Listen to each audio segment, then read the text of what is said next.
In this episode, we're sharing our own concert experiences, the first shows we ever went to, the surprises we didn't see coming, and the moments that stuck with us long after the music stopped. Coming your way are the stories that made us fall even deeper in love with live music. Stay right there. Get ready for the 3324 podcast, where lifelong friends Dean Legiro and Eric Kuber share their love of all things music and movies. Dean has directed short films and is a music trivia buff. And Eric, trained in audio engineering, brings his extensive knowledge of music and film to the conversation as they discuss, debate, and celebrate their favorite albums, films, and much more. Welcome, friends, to the 3324 podcast. Your home away from home. When you want a comfortable blanket of music and movie conversation, we're ready. We're the patchwork quilt that you pull over yourself. Yes, we're everybody's quilt comfort zone. Oh, I thought you were going to say we're. No, I thought you were going to say we're everybody's doormat. Oh. Hey, you said that, not me. Wow. The best in doormat podcasting, 3324. If you're new to the show, we're going to give you a multiple amount of reasons why we're not the doormat of podcasting, that we are actually the pinnacle of music and movie podcasting. That's our opinion. And of course, we don't lie. So we're gonna put you to the Pepsi challenge with this episode. If you're new, if you're returning, you know what the deal is. You know what's going on, and we thank you for returning. Again, if you're new, there's a whole bunch of episodes in the back room as well. So go ahead and feel free to sort through. You will find these two guests here on other episodes and on other episodes together. So they make a nice pairing. So let's get right to it. I'm sorry, Rob, but we have to go with Rob first. Mr. Rob Prisment, because we've known him longer, so we just have to go with length of relationship. Rob Prisment, welcome aboard, sir. Thank you. Very glad to be back. It's always great. It's always great to have you back. Yeah, this is a perfect episode for me. Yeah. Well, that's why I've been to literally thousands of shows. Yes, if you follow Rob on Facebook, he's got the pictures to prove it. Who worked for Tower Records and had the inside track on meeting a lot of artists and getting concert tickets and getting passes and all that stuff. Rob's feed will bear out his whatever claims he makes tonight. I'm sure you will be able to go on his Facebook feed and see probably the photograph associated with it. me with the Beatles. That can happen. Yes. AI, make it happen. Our other Rob.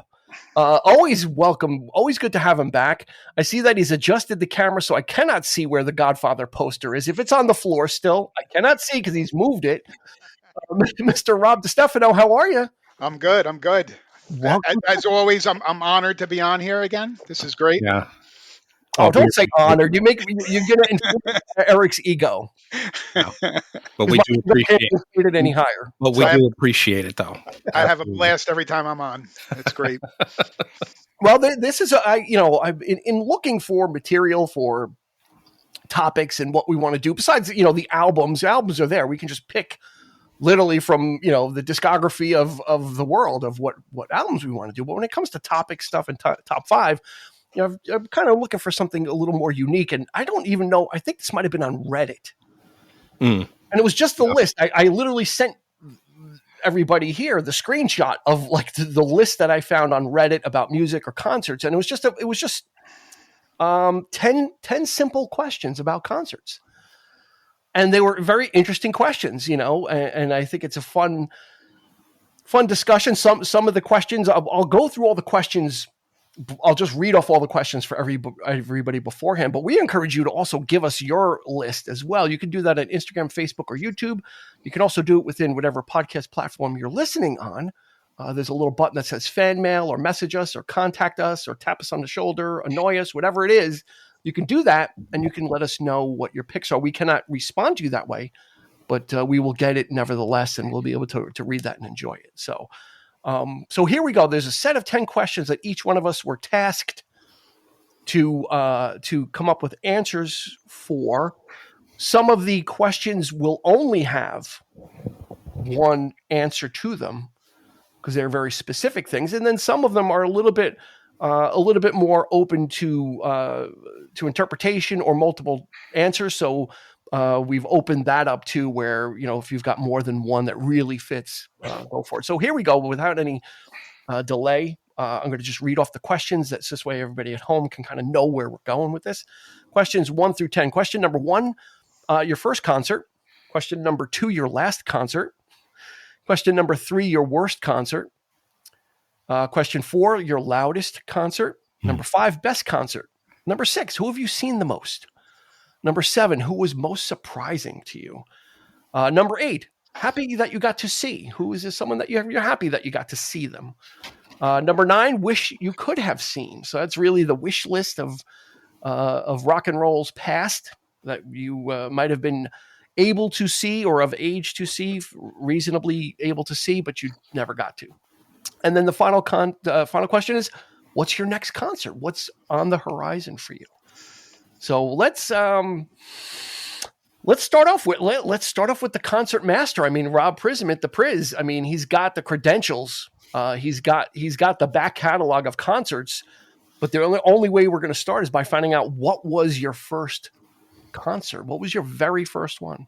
Very first concert was Chicago in 1981 on their Thumbprint tour at the Westchester Premier Theater. Westchester Premier Theater, for those in the Westchester County area. Then it became the Dick Clark Theater after. Yes. Yep. Okay. On Route 119 in Tarrytown / Greenberg / Elmsford. Cool. Do you remember? Was there an opener? I don't remember an opener, to tell you the truth. That would be your first concert. Technically, if you're, who your opener is actually the first concert you went to. Technically, I don't have a recollection of an opener for that one. Post Terry Kath, do you remember liking it? Do you remember, did you just go, or was this something you were interested in? No, it was something I was interested in. I was a big Chicago fan. Okay. I went and saw them 10 years later at Radio City Music Hall, and I'd go see them again if they'd happen to arise. Okay. But yeah, that's my. So are you okay without Peter Cetera? I mean, he's been gone for a long time. I guess so. Got no choice. What year was that? 1980? You said 1981. 1981.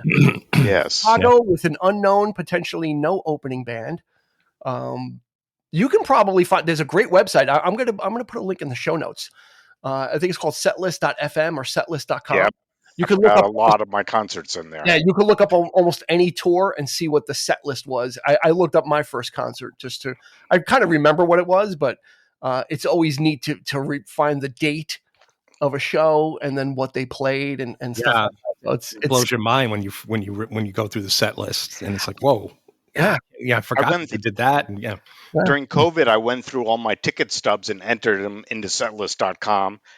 And I found a couple of bands that I was like, I always tell people I've never seen them, but I guess I did. Because here's the ticket stub.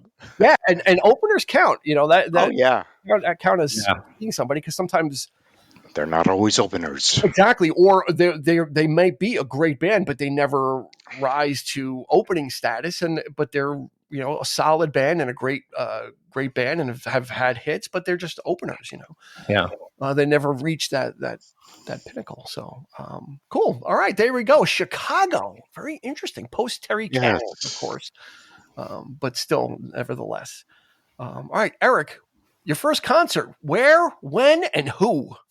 And not unless it was the Who. No, it wasn't. First concert I actually saw was John Denver. Yeah. Wow. Post 70s John Denver to boot. It was 1982 at the Meadowlands in New Jersey. My mom was a big fan, and her best friend were big fans. So we they got tickets, and my mom asked me if I wanted to go. I'm like, sure, because I enjoyed his music. Wasn't really into him then, because he was doing some new, just come out with a new record. It wasn't, so I like the old stuff, but he did it, it was a great show. He did all the stuff I wanted to hear, and it was nice. It was for my first experience. It was really cool. Yeah. So I enjoyed that. My first rock concert, however, was Styx. Nice. Yeah. Nice. At the, I forget what theater it was. The City Center. The City Center. And it wasn't that long after John Denver. 83. 83. It was, Yep, because I had seen him like John Denver, like I think later in the year. I think it was like November or something like that, and then just a few months later, we Yeah. went. So yeah, that was that. All right, cool. All right, so John Denver, Rocky Mountain High. Yeah. Unfortunately, Eric, you were probably deep into your prog thing, so John Denver really wasn't the right. Not yet. Kind of. Not quite yet. 82 was the year for me to get into this stuff, but of course I hadn't seen any of this stuff live yet. So, but that's I'll get to that later. There we go. All right, we're moving through, which I like. We got a lot to go through. So, all right, Rob DiStefano, is it going to be Rob is wearing a concert shirt. And if anybody has ever listened to any of the shows that Rob's been on before, he is a dyed-in-the-wool Zeppelin fan. Mm-hmm. But he's wearing a Robert Plant shirt. So go ahead and reveal. First concert. 1985, Brendan Byrne Arena, Robert Plant. There you go. Nice. And they didn't have an opener. It was just him. And it was right around the time of Live Aid. Yeah. And he had a lot of guest musicians that came on to play as well. He had Paul Schaefer. He had Brian Setzer come on. Wow. And then to top it all off, for his encore, he had Jimmy Page come out. Whoa. Wow. It was unbelievable. Did you know that was going to happen? No. Oh, that's wonderful. Yeah.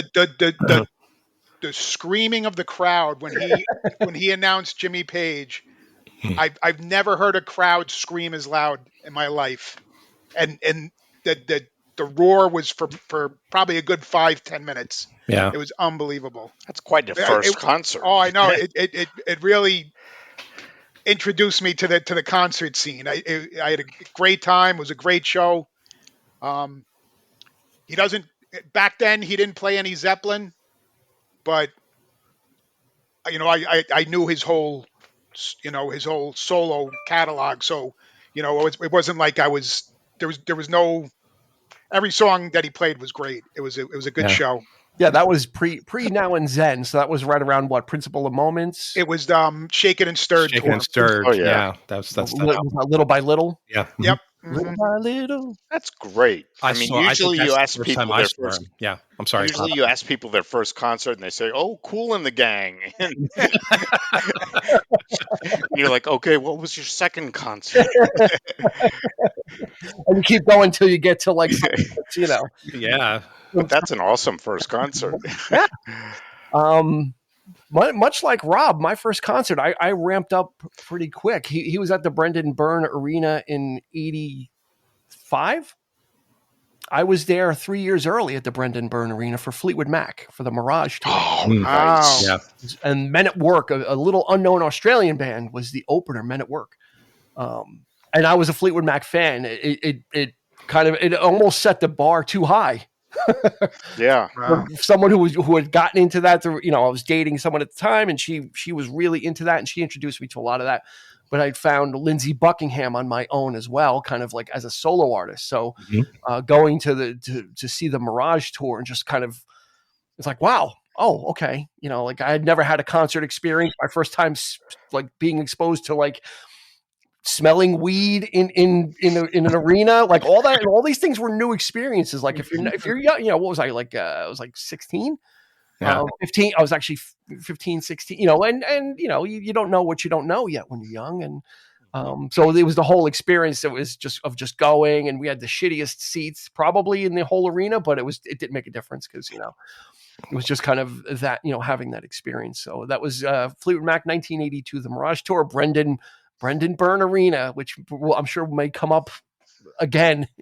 What is it called now? What is the name of that arena now? I don't know. Is it still an arena? Well, I don't even know. I mean, MetLife is there, but and anybody that's listening, if you're from Jersey, can you tell us what the Brendan Byrne Arena currently is? If it's still there. Otherwise, if it's a parking lot, let us know as well. So, all right. So first concert. Question number 2 is last concert. What was the last thing you see? What is the most recent thing you've seen? And I know what this answer is going to be from Rob Prisman, but he's going to give us a quick update on who he just saw the other day. So, what was your last concert? My last concert was a double shot of the artist Youngblood, who, if you don't know who he is, I'm just going to say you will. Just give it time. He was playing at the Brooklyn Paramount on Tuesday. Absolutely amazing show. And Monday night, I got entrance into an evening with, which was an intimate 150 person discussion and acoustic show, which I had first row seats and went with my girlfriend Deborah, and it was another Pearl Jam moment for me of just seeing something raw and early. And take a look into him. He's the guy that sang Changes at the Black Sabbath final. Yeah, he kind of got the torch somewhat unofficially passed to him by Ozzy. Little bit divisive or divisive recently. There's some people have been kind of coming out and saying, well, it was a little too performative, but the guy's here. He's got the goods. And if you're going to perform in a stripped down environment, you have to be able to perform. You can't fake it. You can't trick it. Listen to his current album, Idols, because it is really a masterpiece combination of Queen and Bowie and U2, and just really amazingly produced and written well. Good. All right. Youngblood, Blood, by the way, if you're going to look him up. Eric, who did you last see in concert? Last year, Green Day. Oh, that's right. Nice. In DC. Green Day with Smashing Pumpkins and a couple other bands. I forget who was the other person, but they was it Blink 182? No. I'm sorry. I'm going to have to ask who played with Green Day last year. The guy that couldn't Rancid. They started to play. It started to rain. But they had to keep the show going. So because it was at the National Stadium in DC. Eric, could that be called Rancid Rain? But yeah, they never came back on stage, unfortunately. So the Pumpkins took the stage, and then because Green Day played for over 3 hours, and they performed both American Idiot in its entirety and Dookie, because they were both celebrating their 30th and 40th anniversary, respectively. So, yeah. Wow. Yeah. Wow. Or was it 20th and 30th? Yeah, or something. Yeah. But yeah, I mean, I was impressed. Just the longevity and just the stamina that they had, doing this. Not to mention they had just come out with their new record, so the new material, other songs, and they just kept it going. There was no breaks. They just plowed right through, and it was a great show. Great show. Awesome. Yeah. Yeah. It's great when artists kind of celebrate an anniversary and do and endeavor to do an album in its entirety. It's always a special thing. It's kind of fun if you're a big fan, because then everything, and you're kind of like, if it makes you feel it's like a special thing. It's like, oh shit, they're doing all. I love that album. Mm-hmm. Cool. All right, Rob DiStefano. What was the last concert? My last concert was also last summer, up in Bethel, New York. I saw Rod Stewart. How was he? How was his voice? Because that's the big concern with Rod.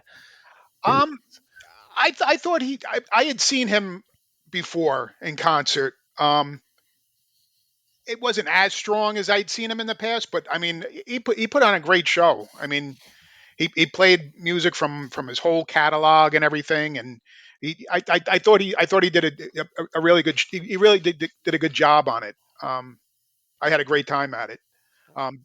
Bethel, the Woodstock up there is a great place to see concerts too. The acoustics and everything. Like I was on the lawn for the concert, and the acoustics, the sounds are perfect for that. It's not. Sometimes you go to concerts and it might be a little muffled and stuff like that. Yep. It was great sound system there. Did he sing Hot Legs? He did. He's too old. Yeah, let that one go. Or Do You Think I'm Sexy? Did he do that as well? The few times I've seen him before that, he opens up with Hot Legs. Did he do Young Turks? That's probably one of his best songs. He did, yes, yeah. That was kind of like. So he went through the songbook pretty much. Yeah. That's He cool. did his ballads, he did his hard rockers, he did it all. So Yeah. he didn't do any, did he do any standards like the Great American Songbook? Because he was He did, yes. Okay. I'm trying to remember what he did, but yes, he did. Okay. Yeah. Yeah. Rod Stewart did he have an opener? You know what? I knew you were going to ask me that. I know he did, but we got up there late and we missed the opener, and I can't remember who it was. I'd have to find the ticket stub, or look online or something. Stub. What is that? Ticket stub. Oh man. Or the receipt. I don't know what that is. I don't know what stub is. What is that? Ticket stubs are now in photo albums, right? We keep not even. That's where they end up, or anymore. Just you know. It's a QR code that you do. So my last concert, I'm wearing the shirt, Lord Huron. They were, was it end of July? Eric, right? Yeah. Yep. Saw them. Seen them. That was the third time so far.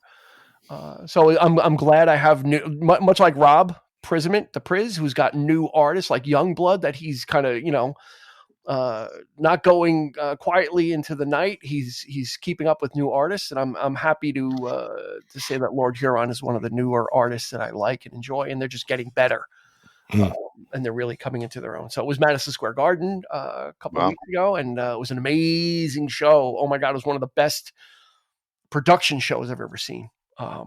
Incredible the amount of there's a lot to go into. Listen to our Lord Huron episode if you want, because we ain't got all show for it, but Lord Huron, excellent. All right, number 3, worst concert.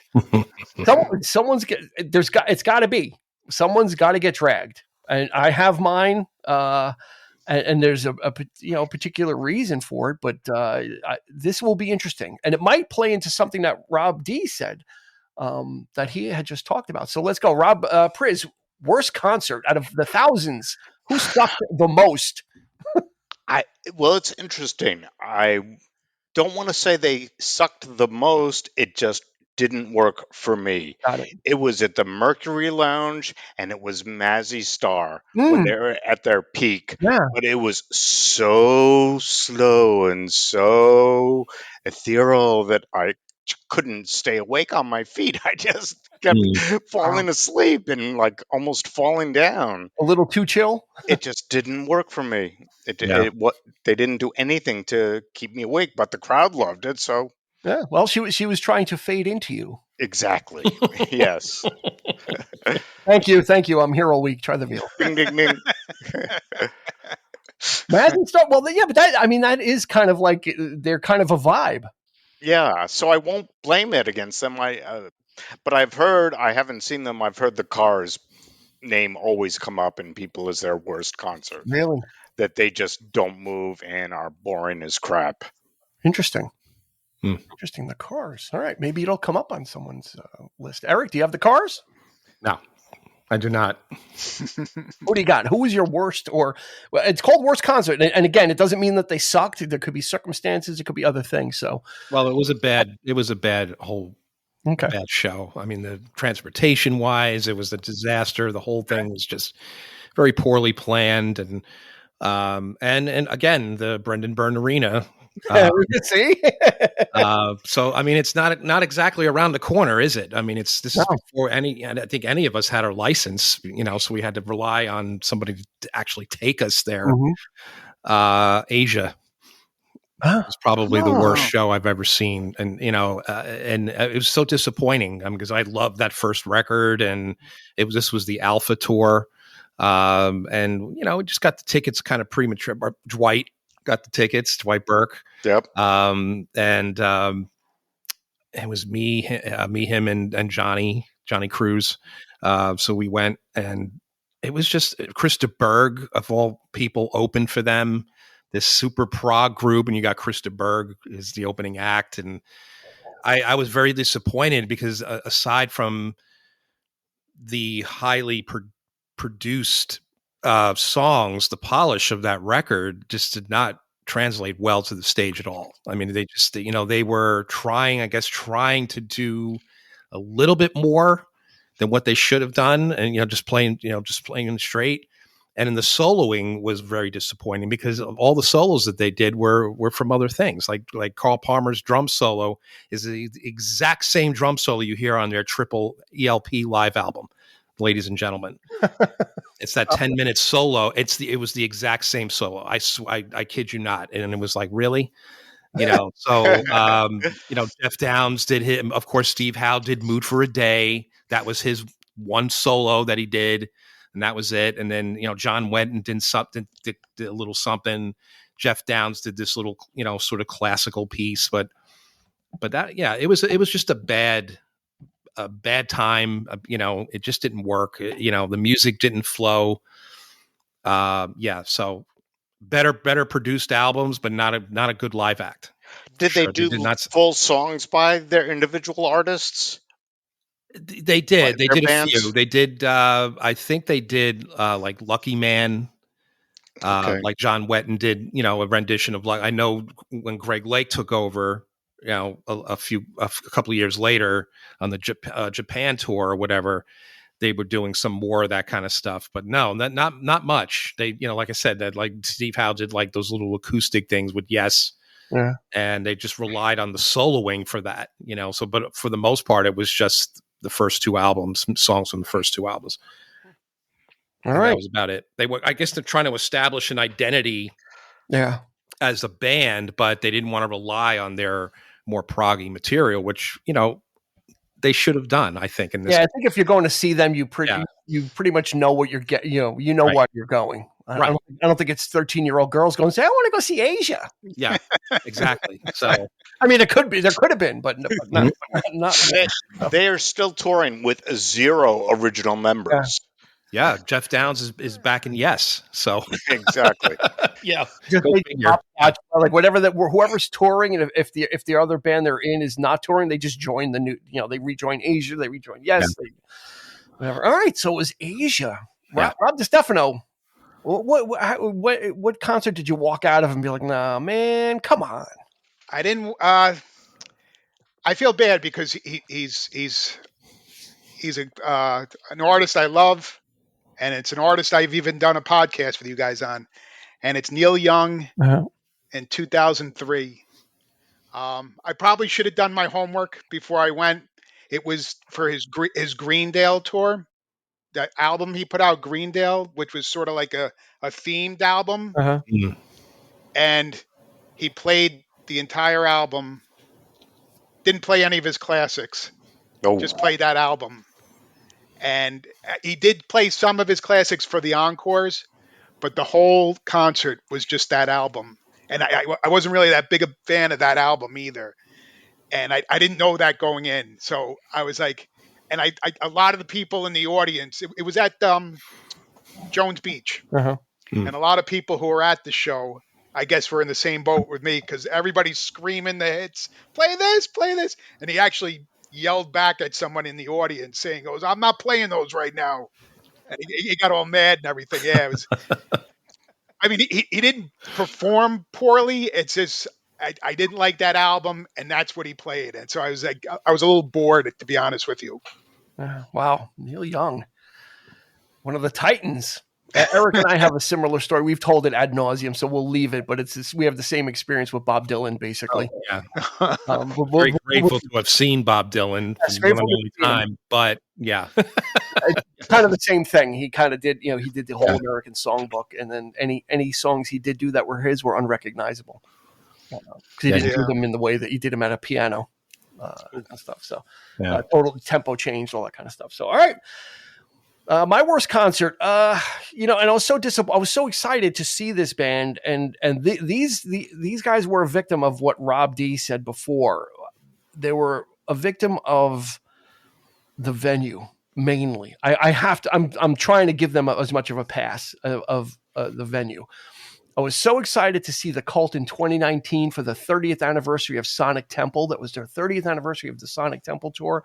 I'd only ever seen them 30 years before. when Sonic Temple came out, and I'm like, oh wow, I want to go see the Cult. Dwight was there. He was at the show, and me and my girlfriend go, and the sound was awful. I mean, Ian Astbury, I love him. He's just not the greatest live. He can be hit and miss. He doesn't have the strongest voice. He doesn't move at all. I'm okay with that. If but his voice is also suspect sometimes because of the way he changed the way he sings. It really strains his vocal cords. So that, and then the sound this was in the Capitol Theater in Portchester. We had to get up from our seats and go sit like in the lounge, like in the bar area on the upper level, and just watch it on TV. And at that point, I was kind of disinterested. I was so like kind of disappointed. Wow. Because I it was like 30 years. I'm going to go see them again. And was it just a bad performance, or was just like was it too loud or too? The sound was so murky. The sound was so muddy that you couldn't. It sounded like slop. Like you couldn't distinguish. It was just it was just all noise. Like you couldn't hear separation of guitar, bass, drums, everything was. It was almost like mono, like a wall of just audio that you could not really discern. Like the frequencies were so high, or whatever it was going on. Just to me, I'm like, and I'm the fan. I'm the one that wanted to go, and I'm like, this is just not, like we can't listen to it. I said we need to let's get out of here. Maybe getting farther away from it and hearing it a little removed. But blame the audio guy for that, man. Yeah, that had to be fucking audio guy. Yeah. Bitch, if you're listening and you were the audio guy at the Cold for 2019, right before COVID thing, it was the last show I saw. Shame on you. How does that even happen? But, they do sound checks, and maybe they didn't. I don't know. Maybe they thought. I always wondered that. Like, does the artist come out and listen and say, okay, we like that, or is it like that arbitrary? Like it's up to the artist or someone else, like the sound guy, and saying, okay, you sound good, or I don't know, but that's what it was. It was partially because Ian Astbury's vocals could not overcome that. Let's put it that way. Yeah. Right. Yeah. Some people could battle through. So, all right, you got through that. We're almost halfway through the loudest concert. Question number 4. Rob Prisman, I'm sure this is one that you've had to kind of think about, because I'm sure you've been to a lot of high decibel events. Well, once again, I don't know if it was the artist or my placement, but back in '84, I saw a band called Icon at Lemoore in Brooklyn, and just happened to be pretty close to the speakers in the front. And I remember very specifically the next day I went to work, which was retail, and I couldn't hear anybody because my ears were just ringing. And my boss just said, just go home. You're useless. You're just what? You're not exactly. And for 2 days, my ears were ringing, and I've never really had that happen before. Yeah. So I was like, okay, maybe I shouldn't stand next to giant speakers in a small club style, right? Lemoore was not that big, right? Yeah. But would that also count as one of the worst experiences you've had, or he could have still loved it. It was the show, but yeah, the show was okay. It was just painful. So you plowed through the pain. You got okay. Yeah, pain and pleasure. Cool. Yeah, this hurts, but it's metal. All right, Eric, loudest concert. What's it going to be? Loudest concert was King Crimson. Oh, and this was outdoors. Believe it or not, this was down at the Seaport. Pier 17. Yeah. Well, this was back in 80. It was, I think, 83, 84. 3 of a Perfect Pair tour with Adrian Belew and Tony Levin and Fripp and Bruford, and amazing show. I loved it. I mean, I was loving, because that's my favorite lineup. But I went with my friend Glenn, and we had to leave towards the end because they just started. They were just at that point just playing. It was just noise. It was just absolute, like Belew would just not stop with his, and it was literally just 10 minutes of just that. They played all their songs. They did their best stuff or whatever, but then they started getting really obnoxious towards the end, and and again, like Rob, we were very close because it was standing room only kind of thing, and we were like, okay, enough of this. So but it was just a few, like it was towards the end. So I mean, but yeah, Bruford had like a wall of like electronic drums, like just literally like he's like had to step up on a step ladder to reach some of these drums to hit these pads, and it was just a cacophony of just noise after a while. Like they would just I guess it was kind of some kind of improv thing they were trying to do, but it was just it just got real old real fast, obnoxious, and very loud. I dare say it was just extremely loud, piercing, and it wasn't the most pleasant experience, but I love the show. Otherwise, I love when they actually performed their material, but when they were doing that kind of stuff, it was just like, ugh, time to go. Yeah. When's the next train? Yeah. Make the next train. Right. All right. Rob D, loudest concert was 2 years ago. Wow. All right.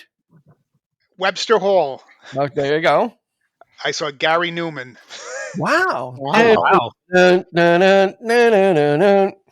It was a great concert. I had a great time. I took my daughter. It was the first father-daughter concert together. I said I couldn't find anybody else to go to Gary Newman with me. So I told my daughter, I go, you're coming to see Gary Newman with me. And we went down there. He put on a great show and everything. It was so loud because that place is so small too. Mm-hmm.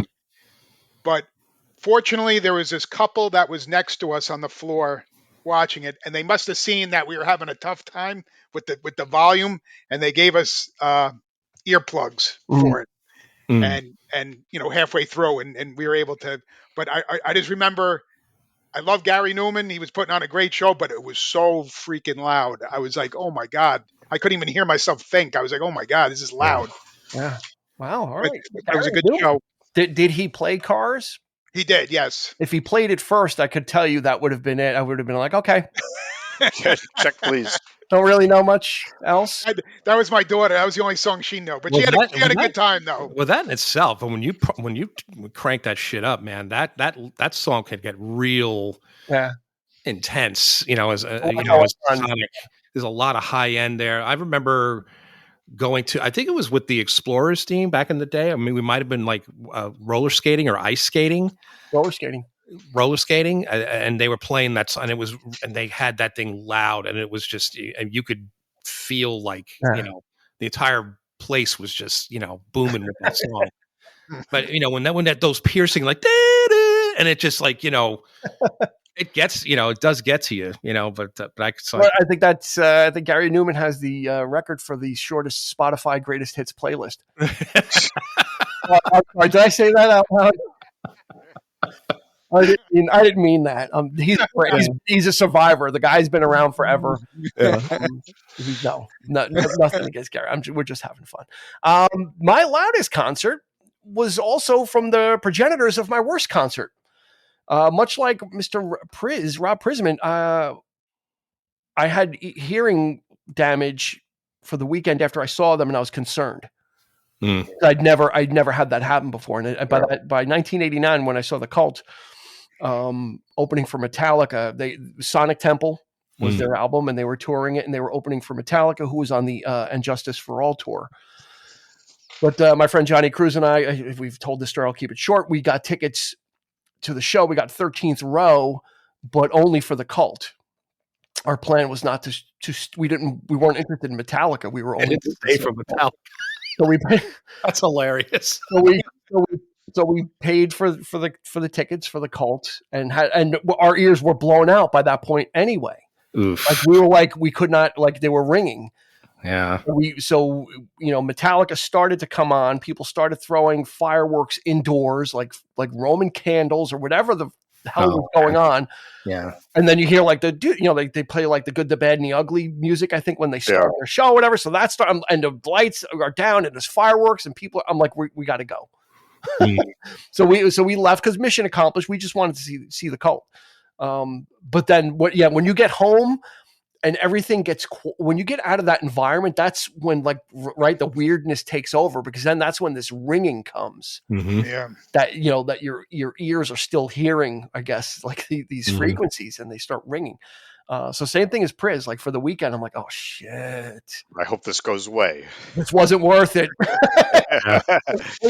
please God, it wasn't. Please just let me hear again. So it was the cult in 1989. Ringing ears for the whole weekend.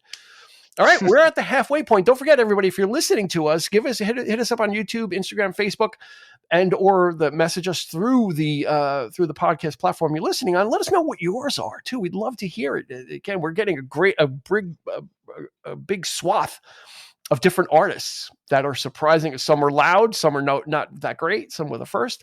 And now we're on to number 5, halfway, the best concert. Best concert. Rob Prismant. Is it me. One, or is there a couple of commas? This is me saying hands down. Okay, I like it. It was the Roger Waters Wall Tour in 2010. Wow. As I was a guest on your previous episode on The Wall, it's one of my favorite albums of all time. And seeing that come to life in that sort of, and it was so much of a show as well as a concert, that it just, I was just in tears for 2 hours, just like, I can't believe I'm experiencing this. And dare I say, a spectacle? Yes. Right? Yes. Like beyond the limits of what a concert would deliver. Yes. And he took it so much further than what I didn't see in 1980 of the original Wall concert, but people who did say it was an absolutely amazing show. With this one, as well as building the wall during the concert, he had projectors projecting stuff on the wall, which brought it so much more to life. It was amazing. Cool. Was our favorite, Eric and I's favorite musician, was Andy Fairweather Lowe there? He was part of the he wasn't. He played with Waters on some of the right? No, that's when I saw him. Okay. The Pros and Cons Hitchhiking Tour, which in itself, Rob, to your point, was very impressive, because he did that stage. He did a lot of stuff from the Wall, and they had a mock-up of the Wall, and he was sitting. One of the the bricks was out of the folded open, and he was sitting in a lounge chair performing one of the songs as Pink. Yeah, with the lamp, and it was just the way it was presented, and that was nothing compared to, I'm sure, what you saw. But to me, that was, wow, this was impressive, because I believe it was at Radio City that I saw that show. Yeah, so yeah. Is that your best concert? Me? Yeah, you. No. Okay, well, we're moving on to you, so go ahead. Oh, okay. I'm sorry. I didn't think Rob was done. I think he was. Let's move on to Rob D. Yeah, move on to Eric is going to take a pass. I guess by default, because I only saw him once, it has to be Paul McCartney back in 89 at the Guard. I mean, that was his comeback tour. Wings, broke up, and didn't see him since. And so that was a once in a lifetime experience for me. That's how I think of it. Is that Flowers in the Dirt? It was. Yeah, and he was doing Beatles songs that had never been performed live, which was amazing to because technology and stuff, they could, now perform these songs. I just remember what a great evening that was, the experience, the crowd, dancing in the aisles, people crying. I mean, it was just, we were watching history. That's what it felt like. And I'll never forget that experience. Now, that's that. But my favorite show would probably have to be Genesis and on the Mama tour. Yes. Night 2. Because we had, again, Dwight, I don't know how he gets these tickets, but he gets these amazing seats, like weird. When I saw Yes at the Garden, 3rd row center, I don't know how he got those seats. But for Genesis, we were sitting maybe 3-4 rows up behind the drum kits. Mm-hmm.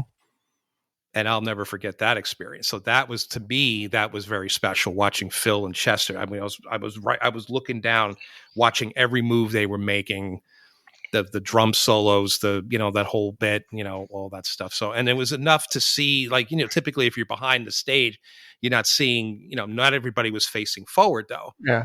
And people turning around. Tony Banks is like, he's sitting profile. So you got to see him do his thing. But that, and again, the light show and everything, the very lights, that was and that was one of the concerts that I actually looked up on the set list thing. Mm-hmm. And I was amazed that I had forgotten how much old stuff they actually did in that show. So I was, still pulling from that. I'm happy to say I was with Eric at both of those. I was with him. Yeah. He came with me to McCartney. Yeah. Then I came with him for not that night of Genesis, but the first night, I guess, because we were in front. We were not in front row, but we were in front of the stage. Facing front. Right. Yeah. You got me to McCartney for my birthday, I think it was. So you got me a ticket. Hey, so listen, that's what friends do. Yeah. So yeah. I mean, I like I said, I mean, that was the big, probably the big event of a lifetime to see him. And again, like, he's toured how many times since then. So, but I never even wanted to go see him again, because to me, that was it. Think about this. When we saw him, he wasn't even 50 years old yet when we saw him. I know, that's crazy. I mean, like now he's like 80, like whatever, but he was like, people think, oh, these guys are out to pasture. He wasn't even 50. And it was kind of like, oh, McCartney, a lot of energy in that show. A lot of, it was just, they were playing stuff. I mean, of course, it was more electronic. They couldn't duplicate the strings and the whole, so it was all done on keyboards, but still. It was samples, and it was samples. Yeah, but it was amazing. Yeah. All right. Rob DiStefano, best concert you've ever I have a comma here too, if I can. Yeah, absolutely. You throw in a comma. Comma, chameleon. The first one I was going to say was actually the concert I went to first, that Robert Plant concert in '85. Unbelievable experience.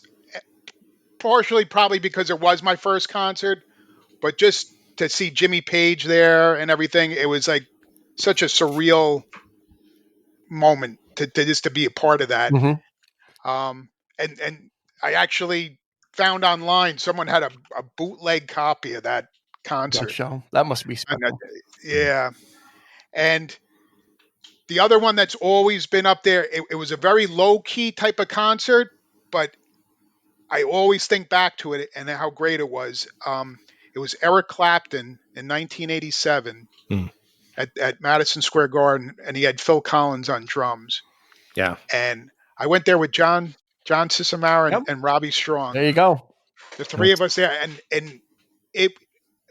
I actually found out later that Clapton was going to put out a live album from that show, but for some reason they didn't do it. But it was such a good concert.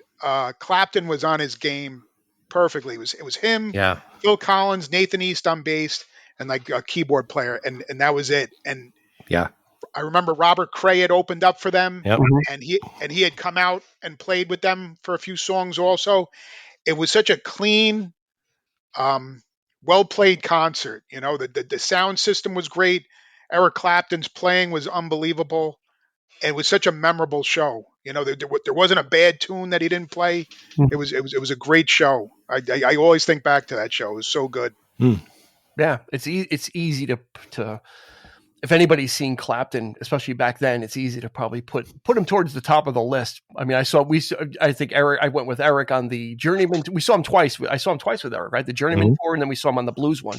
And the Journeyman tour was the same thing. It was everything you could have wanted. Yeah. He knows what people want, and he enjoys giving it to them. And it was an amazing one. So, all right, wow, Clapton. The cream of Clapton coming to the top for best concert. Okay, my best concert is going to be no surprise. When you've waited 35 years to see a band and you finally do. The Monkees? Well, it was the New Monkees. Do you remember when they did like the New Monkees on MTV? It was them. So we're even like the original. It was kind of like the New Monkees, but sometimes you got to settle.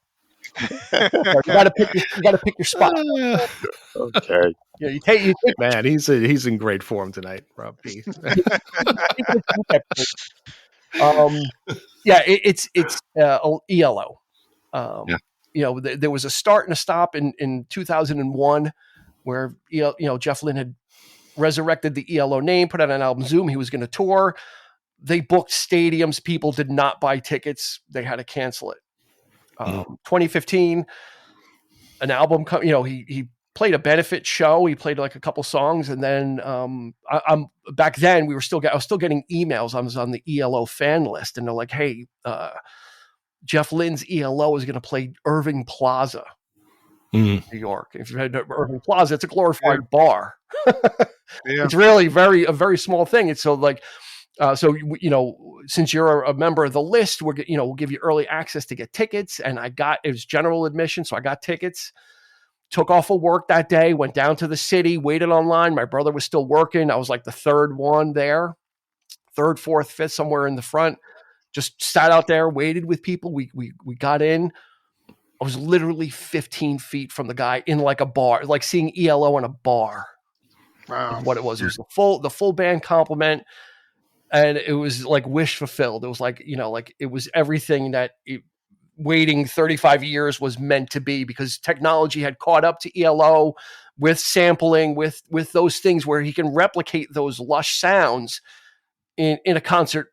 That was always the thing with ELOs. They always had problems live, like kind of replicating the sound, and it sounded choppy and seesawy and all that kind of stuff. But, in 2015, it was amazing. Yeah. Amazing. I took some video, but I also didn't want to, because I wanted to be in the moment and remember it. A lot of people will film whole concerts now, and I used to do a lot of that. I'm like, I want to be in the moment and kind of. Yeah, you want it up here, and you don't want it. Everybody else, there's going to be thousands of people putting footage on YouTube. Right. Yeah. So I could check that out, but I want to ingrain it in my memory. So there you go. Best concert, ELO. 2015 Irving Plaza, and I've never missed a show by them since. I was very lucky. Dean again got tickets. We went to see him in was it 2016? 2016, the year after. Yeah, Radio City, and it was amazing. It was a great show. Yeah, it was just a beautiful run. So okay, number 6. Here we go. This is. I wonder if this is going to be due to circumstance or because of they're your favorite band, but. Question number 6 is, who have you seen the most?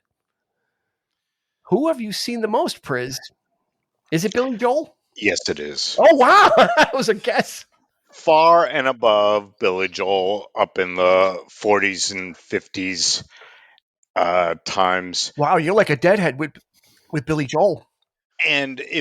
But I will put the comma in here, and the next tier of bands, which is more around the 14, is Pearl Jam, Aerosmith, Foo Fighters, Guns N' Roses. But Billy Joel is so much farther above all of them. Yeah. Ever been in all the times you've seen him? Because 40 is a lot, even 30, even if we go to 20. Anytime I was like, or is everyone for you like, you know what, it's Billy Joel, so it's all good anyway. Well, really, it's okay to be a homer about it. I think some go above the standard, but I don't think I've seen any that have gone below. Okay, good. Where he's out of it or drunk or whatever. What was the earliest year you saw him? 1982. Wow! All right. Tour at the Brendan Byrne Arena. Eric. We're going to put out the Brendan Byrne bell. Yeah. Every time someone mentions Brendan Byrne, we got to give him a ring. They're like Nathan's and Caldor. Yeah. My parents did not let me go to the Glass Houses tour because they thought I was too young to go to Madison Square Garden. Yeah. I still hate them for that. Could have been 41. Yeah. Wow. Well, you know what? I think you've got your Phil. Duly noted street cred for Billy Joel, and it's no wonder that you're featured in the box set, right? With some of the material that you provided, right, for the box set for Billy Joel. A few albums I've got credits in. Yeah. And there you go. Yeah, no doubt. That's amazing. That's awesome. When was the last time you saw him? New Year's Eve last year at UBS Arena. Nice. And that is probably going to be the last time. You never know. You never know. You know? He can get well. He's a performer. He's Yeah. he likes to do it. If he can get himself out there for a couple of shows, I'm sure he'll do it. So, Eric, you want me to get? Could I take a guess? Since I guessed Rob's, can I guess? Can I just guess everybody's? Sure. Tedeschi Trucks. Yes. Well, specifically, you have to go with Derek Trucks. Okay, Derek Trucks. Oh. Okay, but it used to be Clapton, because I saw Clapton ever since Journeyman. Saw him on every major tour, all the way up to the Me or Mr. Johnson tour. So, but that's when I was introduced to Derek Trucks, because he had him in his band at that point. And from there, I really got into the guy, because he was playing with the Allman Brothers. He was doing this, he was doing, and I saw him with his band several times. Saw him like at a free concert in St. Pete. The guy was sharing stage with Eric Clapton at Madison Square Garden. Then I see him in St. Pete at a free show with his band. I saw him at the Tampa Theater with Susan Tedeschi. That was the nucleus of the Tedeschi Trucks band, because they were integrating members. They were going back and forth, and it became TTB. So I saw sort of pretty much every iteration of his run, as it were, with his wife and all that kind of. So I saw the beginnings of that, and all the way up to now. Like, it's like they've consistently, and it's not they just, when they come around, we just go, because they just put on it's just great music, and they just love the idea of having sort of like what the Allman Brothers used to be. It's like a thing, like a Deadhead, or like you go see the Allman Brothers every time they come around. It's like they have their residencies. They're sort of carrying on that tradition in several places. We saw them at the Warner Theater. We saw them at the Beacon. You were there for one of the shows. They play shows with a lot of special guests and things like that. So yeah, that would be the most seen artist is Derek Trucks for sure. But with with various members. Yeah. What was the first year you saw him, and when did you see him last? First year was 2006 with Clapton. Okay. I actually saw him I flew up. That was when I turned 40 that year for my birthday. I just flew up by myself, in and out, like a weekend. I didn't tell anybody I was there. I just got tickets. I went by myself, and because I was already a fan of the guy, and I already knew that they were going to do a lot of Layla, which is what I wanted to hear. So throughout that tour, I saw them twice on that tour with Clapton, and then several months later, towards the end of the year, with his own band TTB at the Tampa Theater, and then they opened up for Susan Tedeschi, who was more popular, a bigger act than they were. So yeah, and then the following year, well, I'm not going to go. I have that on my list too, so we'll save it. So 2006 in New York. In New York. Yeah, thanks. I saw him live. Then the last show I went was probably. It's been a while. It's been a couple years. Thanks.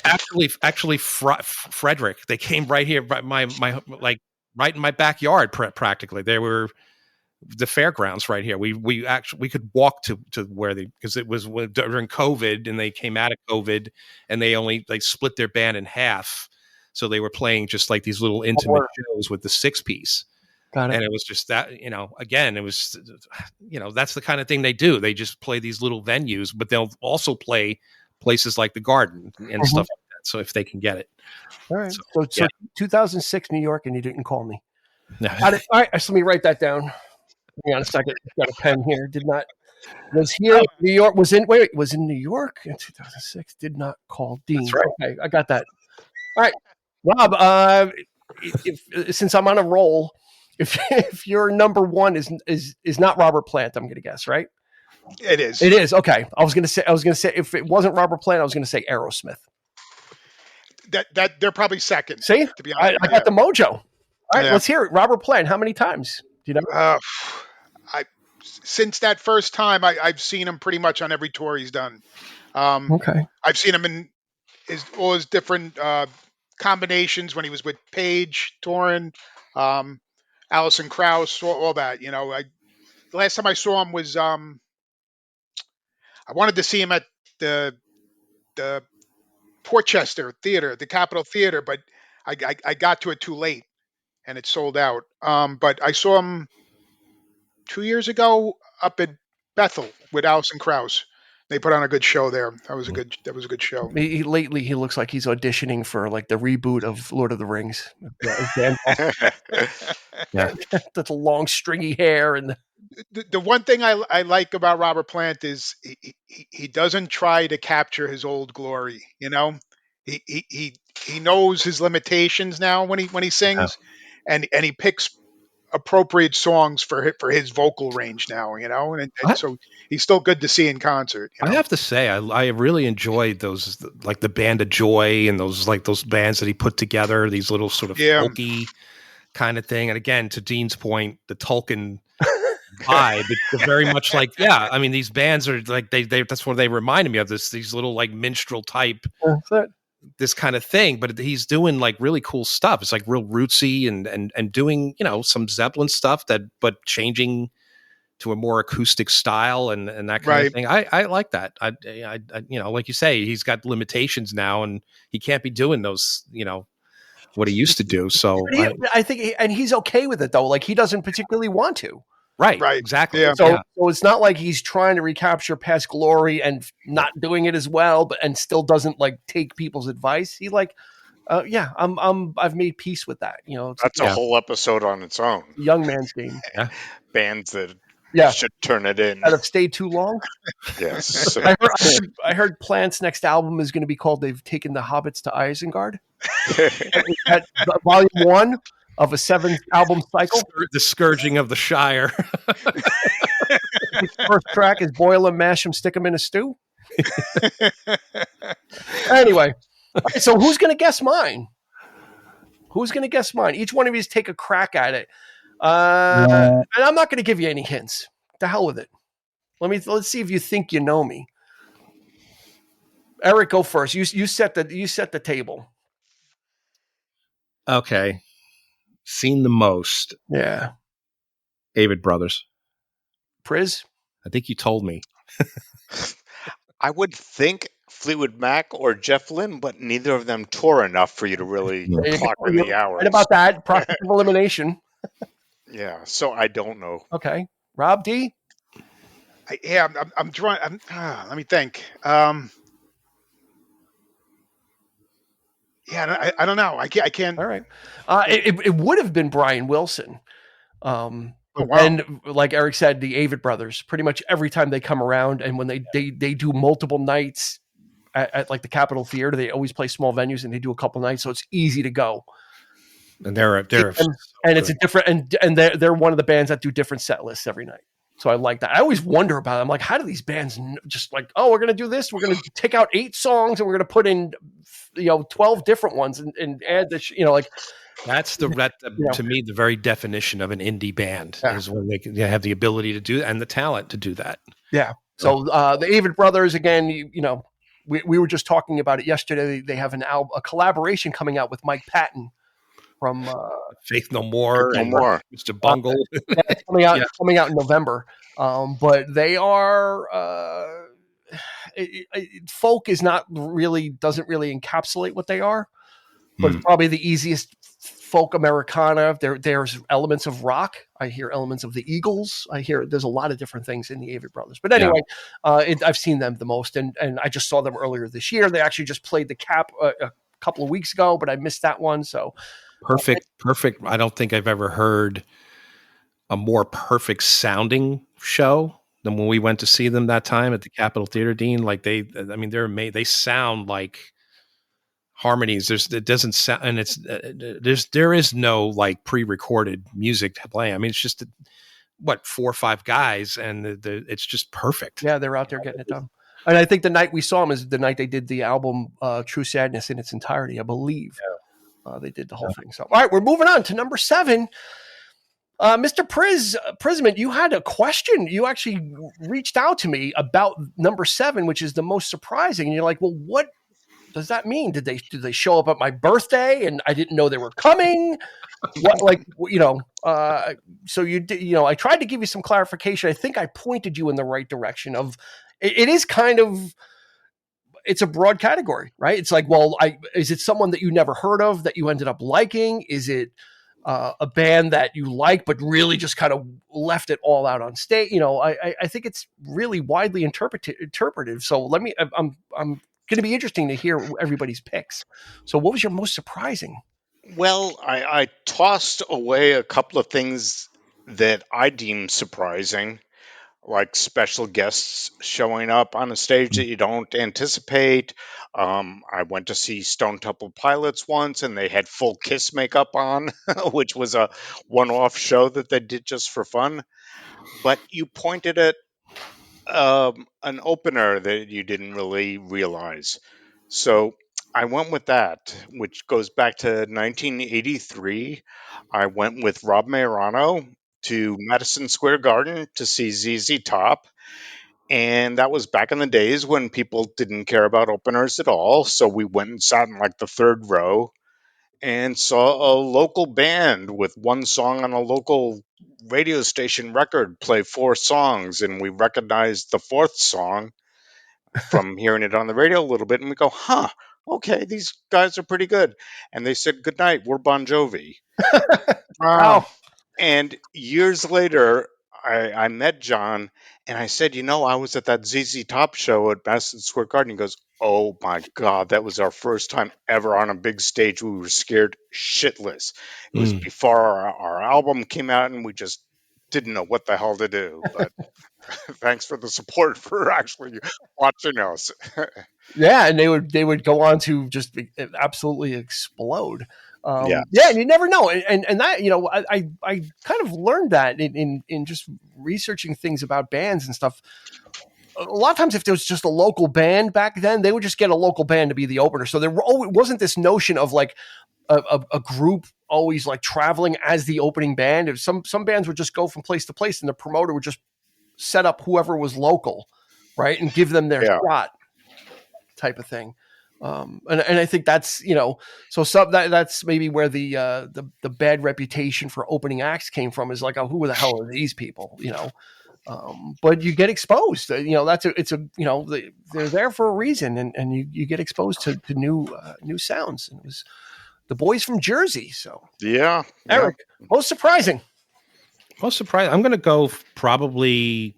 I was really surprised on how good they sounded, and it's not the Avett Brothers, but it's Steely Dan. When I saw them in Bethlehem, and it was just, you would think like, oh, this is just a nothing show, like it's, they're maybe, are they still around, kind of thing, they're just at the last gasp.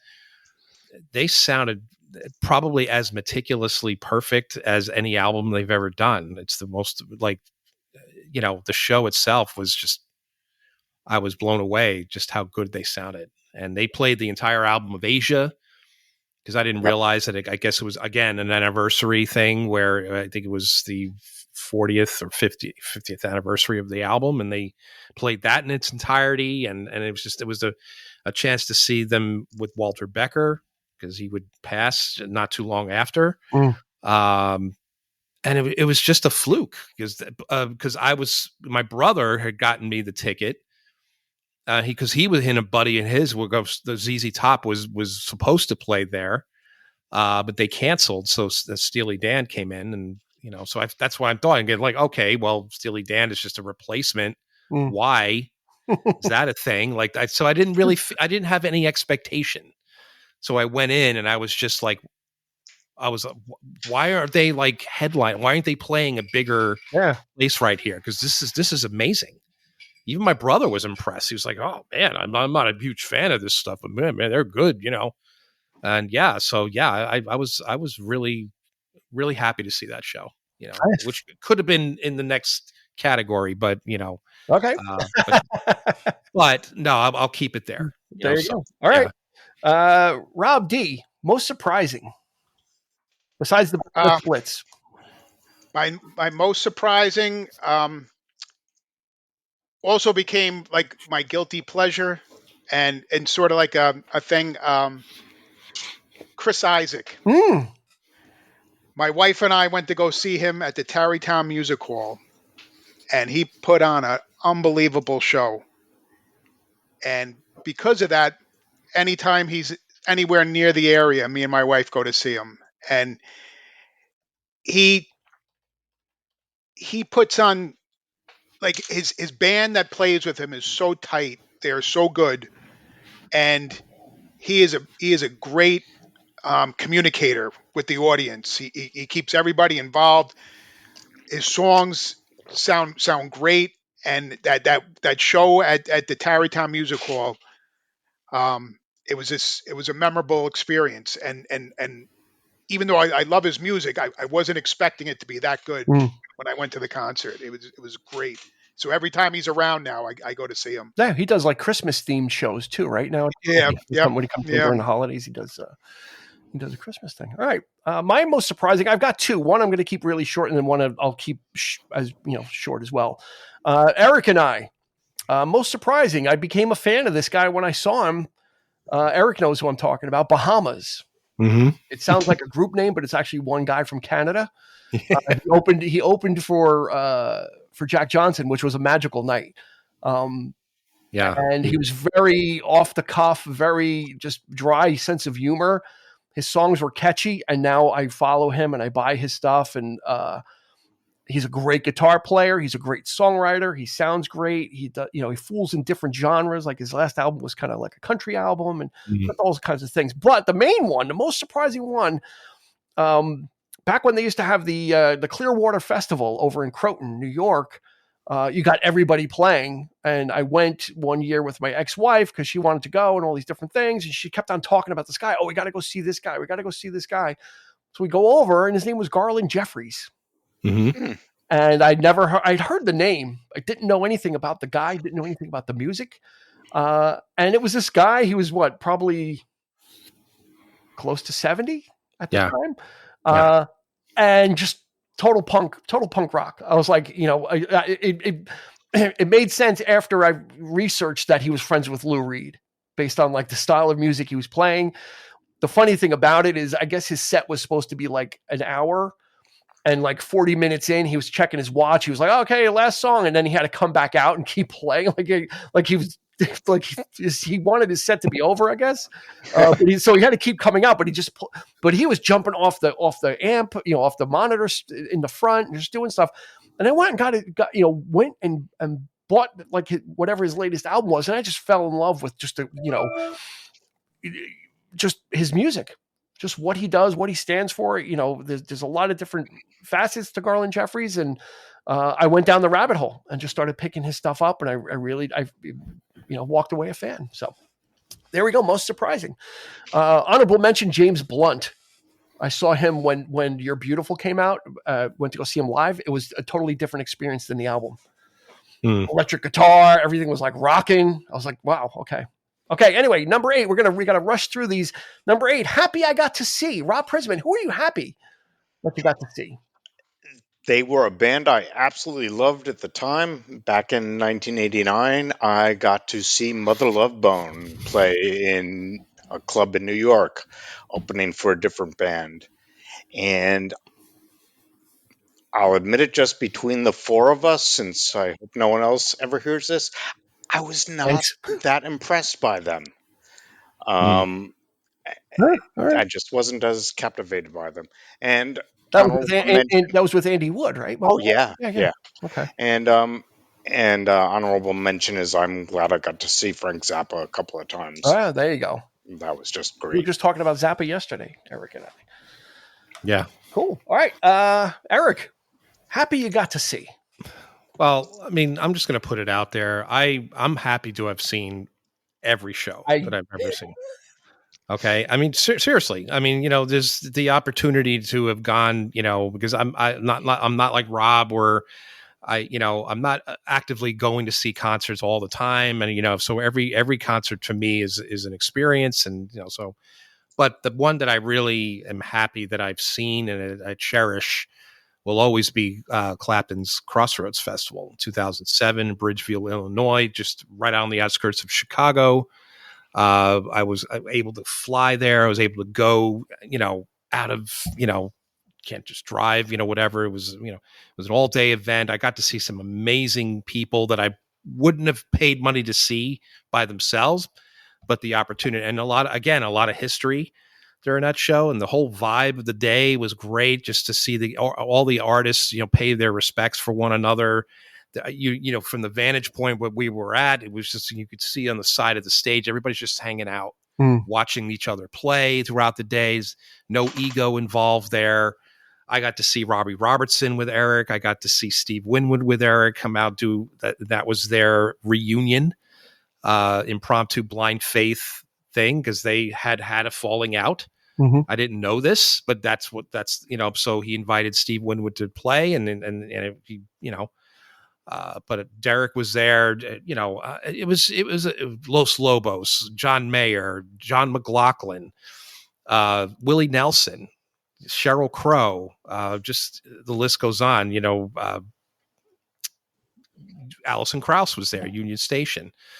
So just a lot of, Robert Cray, B.B. King, Buddy Guy, all these, great people were there. And I'll be forever grateful for that. For that experience. Who's who. Absolutely. And the fact that he put this all together, and it was just, paying tribute to, each other. And it's just, I just love that. I love when artists, and those are the things that I remember, right? These are the little moments you remember. I remember when I saw Stevie Nicks at Radio City, when Tom Petty came out. I never saw him do his own show, but that I remember. He did 3 songs with her, and that was it. That's all I needed. Liberty DeVito was in that band. Roy Batan from the E Street Band. Ben Montench. She had all these guys. I got to see all these great people, but in various different stages of, but these are the things that you remember, so that's what's special. Special. So, it's special. Yeah. Yep. Special memories. And every, we hold different things dear. Right. Happy you got to see Rob D.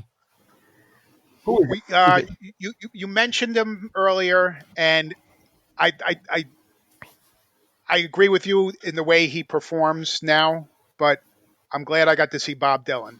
I saw him twice. And just for the sake of what an icon he is and how much he's done for music, just to be able to say that I actually saw him live. I mean, I know what you guys were saying, the way he presents songs now, and it is a little, if you're not a Bob Dylan fan, it's tough to follow his concerts, but yeah, definitely glad that I got to see Bob Dylan. And probably an honorable mention with him is that when the Doors of the 21st Century were touring, that I got to see Ray Manzarek and Robbie Krieger playing. Awesome. I'll do my honorable mention first. Tom Petty on the Full Moon Fever tour.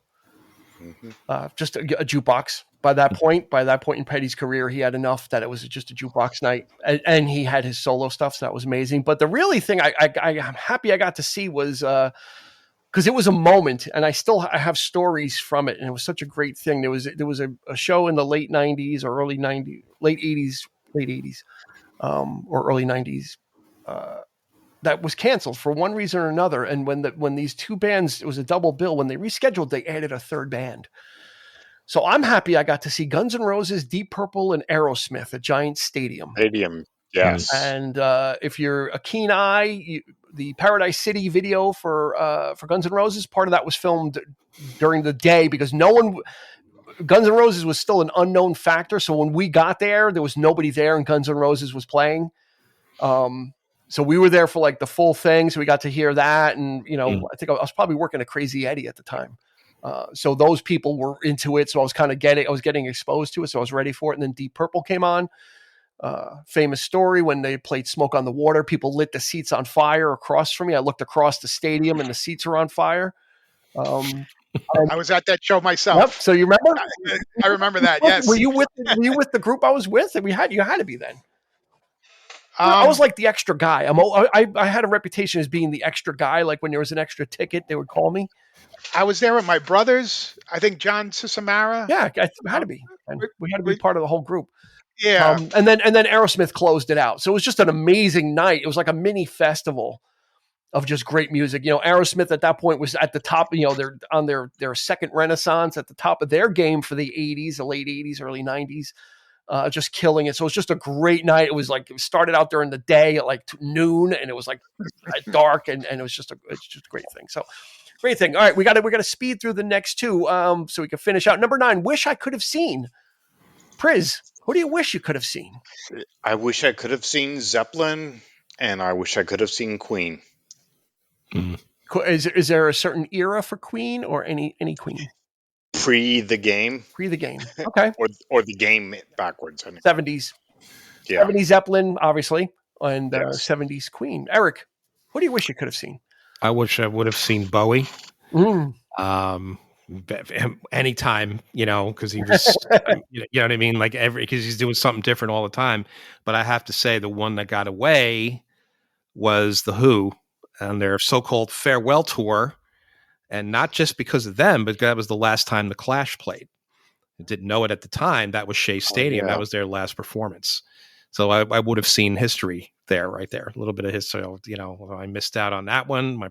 I'm not even going to go into it. That's a story. I was supposed to go. I was promised, that I was going to go. And it was such a, That could have been your worst concert. Yeah. Because you never got to go, because you were supposed to go. And that's right. You didn't get to go. Yeah. It could have been your worst. Yeah. The Who Clash. Wow. Rob D, what do you wish you could have seen? I'm not going to say Zeppelin, because the last time they toured the United States was like 77. I would have been 8 years old. I'm not going to, but you guys mentioned them before, and it's Tom Petty and the Heartbreakers. I kicked myself in the pants that I never saw him. I had like 2 or 3 different times that I could have, and I didn't. And now I can. Yeah. So I definitely regret not seeing him. Yeah, the one that got away. I'm going to piggyback on Rob Priz, but I'm going to go with Queen in the 80s. Yeah. I would have loved to have seen Queen post, there was, before Freddie passed and after Live Aid, there was that resurgence.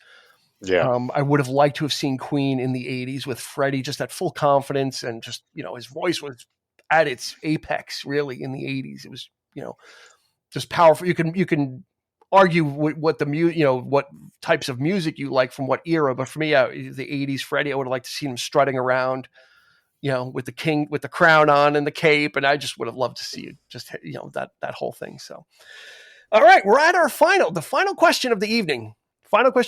Make sure, again, if you've got your picks, hit us up, Instagram, Facebook, YouTube, or message us through the podcasting app with your picks. We'd love to hear them, but and this could be subjective. There may not be anything, but Rob Prisman, what is your next concert? Do you have a next concert?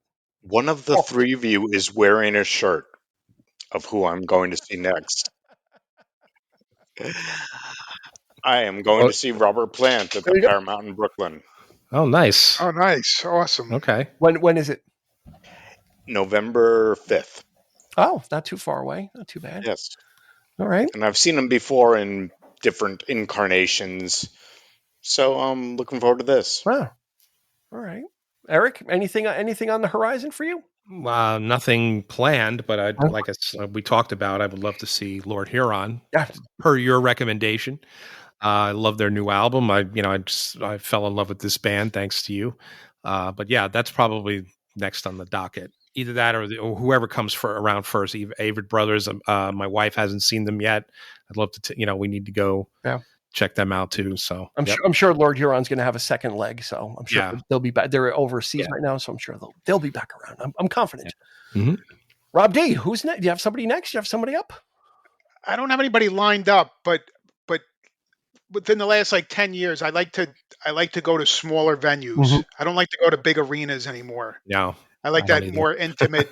I look for people, maybe not the top billing type of people, but someone who are going to like in a small venue. Mm-hmm. With that said, I was thinking about maybe trying to get a ticket and goes up and see. I just saw that the Black Crowes are playing up at Bethel, so I may try to get a ticket for that. Yeah, they just Joe Perry with Chris Robinson. They just played at the Capitol Theater last. Right. It was postponed, and then they replayed the date. So all right, next concert for me is actually when this episode comes out, it will have already happened. But this coming Saturday, I'm going to see a guest of ours, Rhea Banerjee. She's having her album release. I interviewed her.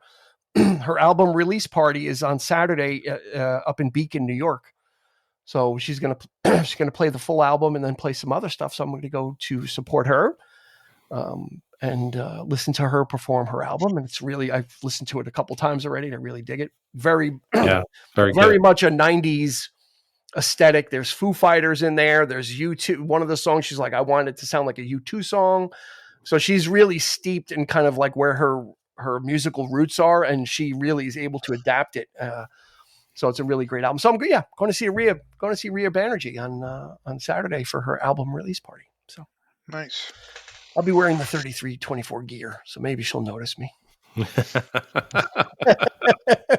I'll just start throwing magnets out. Get her autograph for me. Magnets. Yeah. So, well, she'll probably inscribe one of these for you. So, all right, that's going to do it, guys. Thanks. This was a lot of fun. This was interesting. Yeah. Because I think we've revealed a little bit about ourselves. Usually our favorite artists we go see multiple times, and they're usually the ones we've seen the most. Yep. Unless there's some weird happenstance that you just happen to be always going to concerts that you don't like, and it's always the same person. But if that's what it is, you've got a whole other set of problems to deal with and work through. But Priz, thank you so much for bringing your extent. I think you get the award for the longest like gaps or the breadth. I think you said your first concert was 81. So I think you beat everybody for earliest. You were like the youngest guy going out there and seeing it. And yeah, like I said, you probably have the most eclectic list too, from, L'Amour to opera to Billy Joel. Yeah. Yes. Multiple times. Rob DiStefano, thank you so much for joining us as well. Pleasure to have you, sir. Yeah, always a lot of fun. As always. Yeah, it's great. And you know what? There's, there is something to be said for live music. I hadn't gone to concerts for a while, and now, it's kind of like, if stuff comes around, it's like, I'll go, go see it. It's a night out. Again, like Rob D says, these smaller venues, because ticket prices can be just out of bounds. For your favorite artists, and some artists are not touring anymore. So my next concert was almost Evil Woman, the ELO American Experience. They're playing in 2 weeks, and I might go see them. They're coming to Connecticut, so I might go see them. But I'm going to see Rhea first. But since we know that ELO is kind of tabled now, it's time for me to go find the tribute bands. And I have to rely on. I think I want to check out the musical box. They're supposed to be, the Genesis. Either that or Steve Hackett. I know he still plays a lot of their music. Still touring. Yeah, there's a lot of bands that are faithfully reproducing. This stuff, and really taking not just a cover band, but there's a difference between a cover band and a tribute band, and the tribute bands really kind of understand what the fans want, and are there to provide like a visual, full, the full media, thing, but also paying homage to the material, performing it the way it should be, not interpreting it, and really being faithful to it. So when you go, you're like, oh wow, that was just amazing. So go. I think the way we're going to leave this is go watch live music, even if it's just someone in a park, a local musician. Go support live music. Just get out there and listen to people performing. Like the saying goes, go touch grass, right? Go get out there and even in with the weather changing, there's plenty of small, intimate indoor venues where you can just go watch people and just have and support these musicians. It's more important now than ever, just with the way the music business is, with streaming and contracts and labels and non-existence of labels. The best thing you could do is that's how these people make their money now is really through performing.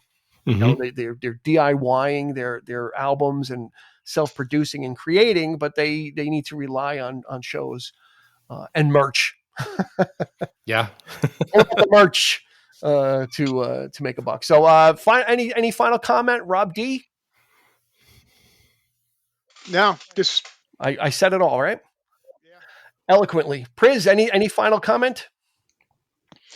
I've pretty much said it all, but once again, go check out Youngblood. He's going to be huge. There you go. You heard it here second. He was on a different podcast yesterday, Prism, and he said it to someone else. So we got second helping. Anyway, Eric, final comments. Yeah, just to piggyback what you're saying, it's important to get out there. I mean, we just had a thing last weekend in Frederick. We had this thing called In the Streets, and local people come out and just, sitting on the corner. I had a guy playing flugelhorn. I think that's probably where it got me inspiration for Chuck Mangione, Dean.